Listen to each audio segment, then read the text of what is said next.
तुकाराम जी की बातें सरल इसलिए सहजता से लिखी हुई है। एक बार एक लड़का भूल भुलैया में फंस गया। उस रास्ते में अलग अलग आड़े टेढ़े मार्ग थे। वह गलत रास्ते से जा रहा था, जहाँ से बाहर निकलने का मार्ग नहीं था। जब वह गलत रास्ते से जा रहा था तब उसे दूसरी तरफ से थप्पड़ पड़ा और वह उस तरफ मुड़ गया। इस तरह वह सही रास्ते पर आ गया। जब थप्पड़ पड़ा तब वह यह कह नहीं पाया कि यह वह है जिसकी मुझे ज़रूरत है, दिस इज दैट। लेकिन जब थप्पड़ खाकर वो सही दिशा में बाहर आया तब उसने अपने आप को कहा, ये थप्पड़ मुझे सही मार्ग पर लाने के लिए थी, मुझे इनकी ज़रूरत थी, वरना वो वहाँ ही गूंजते रहता। जैसे थप्पड़ पड़ा तो इस तरफ मुड़ा तो वहाँ से बाहर निकल गया सीधा। हालांकि जब उसे थप्पड़ पड़ा, यदि तब उससे पूछा जाता कि क्या तुम्हें इनकी ज़रूरत है, तो वह कहीं हाँ कहता ही नहीं। इसी तरह साधक तुकाराम को मनन करने के बाद ये समझ प्राप्त हुई कि मैं कई सालों तक मोह माया के भूल भुलैया में खो गया था। जीवन में आने वाली आपदाएं यानी मुझे इस भूल भुलैया से बाहर निकालने के लिए ईश्वर द्वारा रचा गया खेल था। तुकाराम जी ने इस तरह लिया कि मैं भी कितने भूल भुलैया माया में फंस गया था, थप्पड़ पड़ा तो बाहर निकला। गौर करेंगे तो आपको पता चलेगा, समझ न होने की वजह से लोग अपने साथ होने वाली घटनाएं स्वीकार नहीं कर पाते और रोज दुख में जीते। दुख में जीते ना मतलब ये कि आपने दुख को याद किया, यातना को याद किया, रिकॉर्ड होने लग गया। हम तो वाइब्रेशन जानते हैं, शब्द का तरंग है। आपने दुख व्यक्त किया, वो भी रिकॉर्ड हो गया, और अच्छी भावना प्रकट करती तो वो भी रिकॉर्ड हो जाती। तो प्लस माइनस तुरंत होने लग जाता। मगर हम दुख को भूलना ही नहीं चाहते। ज़्यादा होता है तो कई दिन लोगों को हम कहते हैं, अरे मेरे पर तो पहाड़ टूट पड़ा है। पहाड़ कहाँ से टूट पड़ा? कल्पना है, इतना बड़ा पहाड़ से दुख का मेरे पर टूट पड़ा। आपने किसी को कहा? दुख तो होने वाला, सहज होने वाला नहीं, उनको कहने से क्या होता है? बढ़ता है। उनके अंदर भी इथर है, आपने और भी बढ़ा दिया। फिर तीसरों का और भी बढ़ा के कहोगे। तो आपने तो मन में सहजता से किया, मगर इथर में रिकॉर्ड हुआ कि आपको ये स्वीकार है। फिर वो बने सुख थोड़ा आएगा, फिर दुख ही दुख आएंगे। आपने उनकी उपज की है। भगवान ने कहा ने, संकल्प करने के लिए तो सहज है, स्वतंत्र है। तो आपने कल्पना सुख की बड़े दुख की कल्पना की, आया और स्वीकार लिया होता, कितना भी हो तुरंत टूटता जाता, भले कितना भी पहाड़ हो। इसी भी लगा दो थोड़ा थोड़ा कट जाएगा, मगर हमने और भी बढ़ा दिया।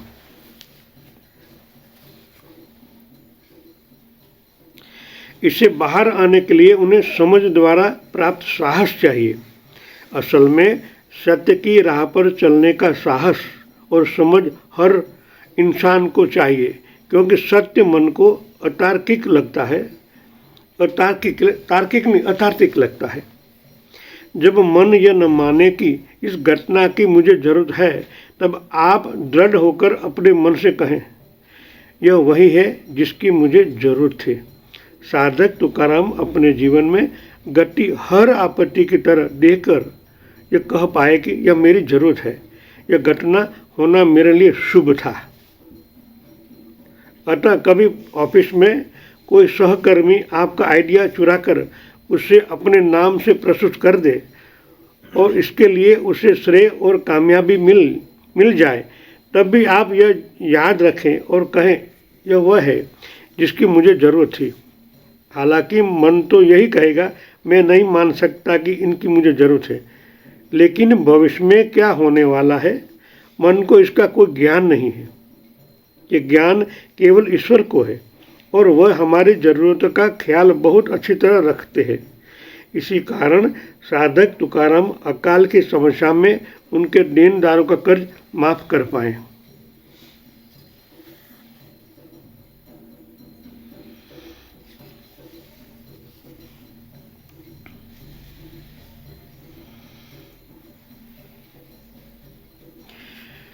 भामगिरी पहाड़ पर साधक तुकाराम अपनी साधना में डूबे जाते थे।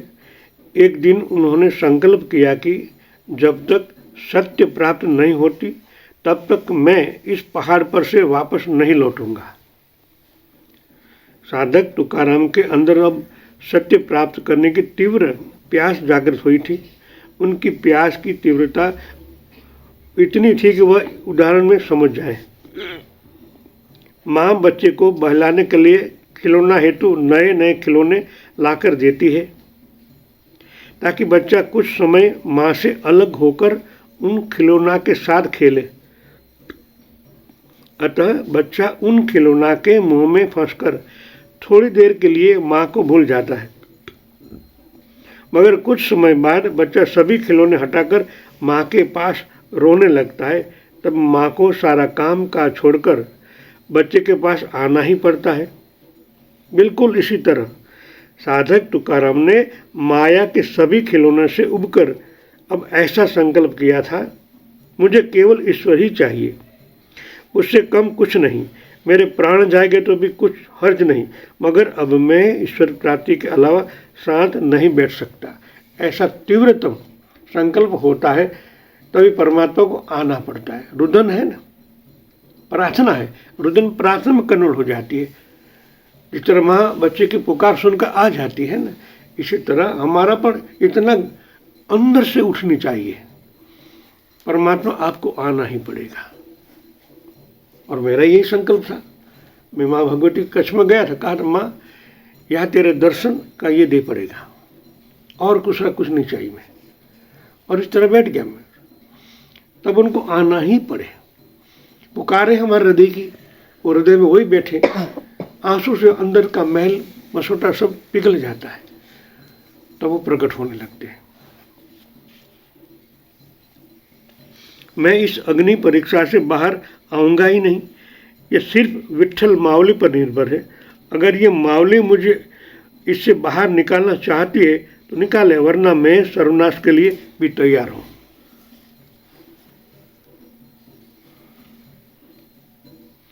जब सत्य के खोजी के मन में जब ऐसी प्यास जागृत होती है तब ईश्वर प्रसन्न हो जाती है। ऐसी प्यास है जो मंदिर, मस्जिद या गुरुद्वारा जाकर भी नहीं बुझती। केवल कोई कर्मकांड, भजन या पूजा करने के प्रसाद का सेवन करने से इस प्यास का बिल्कुल ही संबंध नहीं होता, क्योंकि यह तो हृदय की प्यास है। मैं ही प्यासा चाहिए, बस एक घुट पानी। ऐसी तीव्र प्यास का निर्माण होते ही साधक के अंदर ज्ञान का प्रकाश फैलने लगता है, क्योंकि अब हरि सत्य प्राप्ति की इच्छा की साधक के जीवन का अंतिम और एकमात्र लक्ष्य बनता है। इस इच्छा के सामने वह पूरा संसार न्योछावर कर ईश्वर का दास बनने के लिए तैयार होता है। जैसे संत मीरा गिरधर गोपाल को प्रार्थना करती है, श्याम मने चाकर राखो, मैं चाकर राखो जी, गिरधारी लाला चाकर राखो जी। इस कहते हैं आज़ादी के प्रति होने वाली तीव्र प्यास। साधक का हृदय जब ईश्वर को प्रेम से पुकारता है तब तो यह पुकार ही प्रार्थना बनती है। इसी प्रार्थना में परमात्मा से मिलना होता है। जिनमें इतनी गहरी प्यास होती है वह सत्य के नजदीक पहुंचकर सत्य ही बन जाता है। हमको भगवान को चाहे देना हो तो दे, तो हम तो बैठे हैं, तो कुछ नहीं होने वाला। तीव्रता होनी ही चाहिए जीवन में। जिस तरह हम बाहर की कोई वस्तु के प्रति इतने एकाग्र हो जाए, बस मेरे को लेना ही है, लेना ही है, लेना ही है, तो घटना घट ही जाएगी, भले माया की बात हो, मिलती ही है। इस तरह ईश्वर के लिए हमारी तीव्रतम इच्छा होनी चाहिए। मिलना ही है, खाना पीना सोना कुछ याद न रहे, तब जाके ये घटना होती है।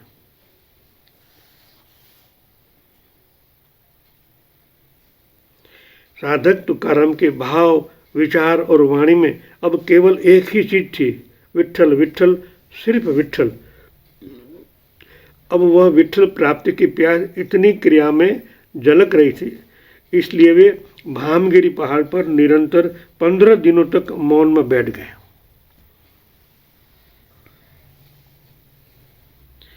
हम मौन में से बाहर निकलते तुरंत माया की बात चालू कर देते हैं। मौन में क्या प्राप्त हुआ उन पर चिंतन करना चाहिए।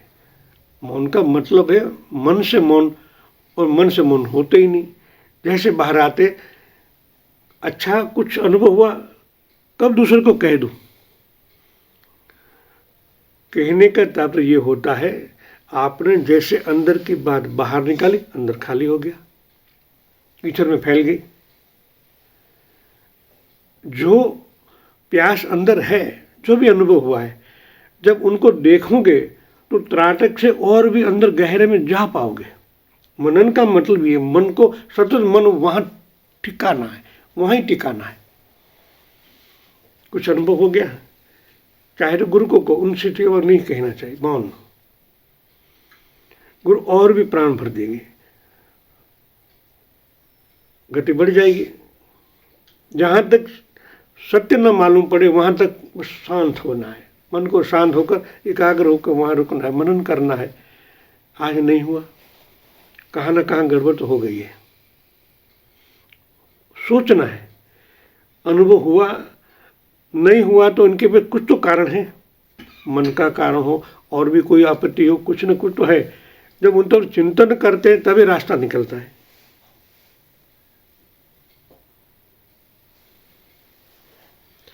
जल्दी आ मेरी विट्ठल मैया, अब मेरा और कितना इम्तिहान लेगी। अब मेरे अंदर बिल्कुल भी धीरज नहीं रहा, मैं तुम्हारे वियोग से व्याकुल हो रहा हूँ। अभी आओ, मेरी आत्मा पुकार कर। आज तक मैंने रोते हुए भी जीवन बिताया, इसलिए मेरा यह मस्तक तुम्हारे चरणों में कब रखूँगा। एक प्यास मेरे अंदर है। तुकाराम की उच्च भाव दशा ही उन्हें मौन से बैठने के लिए मजबूर कर दिया था। करीब 15 दिनों के बाद तुकाराम जी को वह ज्ञान प्राप्त हुआ जो जिसे मोहम्मद पैगंबर, संत मीरा, संत ज्ञानदेव, संत एकनाथ, संत नामदेव ऐसे कई संतों को प्राप्त हुआ था। तुकाराम जी कहते हैं, मुझे निराकार विठोबा की प्राप्ति हुई। साकार इनके मतलब निराकार, प्रकाश की अनुभूति होती है। वहाँ परमात्मा के साथ मेरा मिलन हुआ और आज तक अंतर मन में होने वाली सभी दुखद अनुभवों का निपटारा हो गया। मैं विट्ठल का असीम निराकार रूप अनुभव से जान पाया। ऐसा रूप शरीर, मन और बुद्धि के पार था। इस अवस्था में सिर्फ अपने होने का एहसास था, कुछ नहीं। अपने होने का ही एहसास बाकी रह गया। अहम ब्रह्मास्मि के बारे में पढ़ना या बोलना और उस असीम अवस्था का प्रत्यक्ष अनुभव करना, ये दोनों बातें अलग हैं। तुकाराम जी अब स्व अनुभव से ये जान पाए कि उनका सच्चा स्व रूप क्या है। आज तक उन्हें इतने बेशर्त प्रेम, असीम आनंद और गहरे मौन का अनुभव पहले कभी नहीं हुआ था। बचपन से लेकर आज तक तुकाराम कई अग्नि परीक्षा से गुजरे थे, मगर उन सभी समस्याओं से, दुखद स्मृतियों से मुक्त होकर अब तुकाराम सत्य का अनुभव कर रहे थे। 15 दिनों के बाद उनकी साधना सफल हुई थी।